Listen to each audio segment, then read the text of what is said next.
Lahore high court ने नज़रबंदी के section 3 के खिलाफ दायर दरख्वास्त का तहरीरी हुक्म जारी कर दिया। अदालत ने दरख्वास्त पर समाअत के लिए 5 रुकनी लार्जर बेंच तश्कील दे दिया है। मजीद जानेंगे डॉन न्यूज़ के नुमाइंदे राना बिलाल से। राना बिलाल, क्या तफसीलात हैं?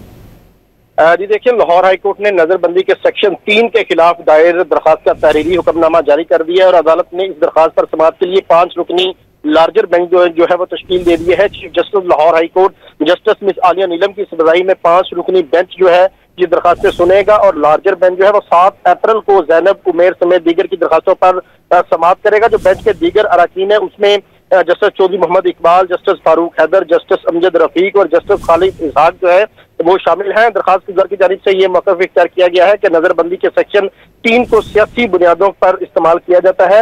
लाहौर हाईकोर्ट के सिंगल बेंच ने इस सेक्शन को मुअत्तल कर रखा है। अब जो मरकजी दरखास्त है उसे समाअत के लिए 7 अप्रैल को जो है वो मुकर्रर कर दिया गया है और 5 रुकनी बेंच भी तश्कील दे दिया गया है जो कि 7 अप्रैल को समाअत करेगा और इस लार्जर बेंच की सरबराही chief justice Lahore high court justice miss Aliya Neelam करेंगी।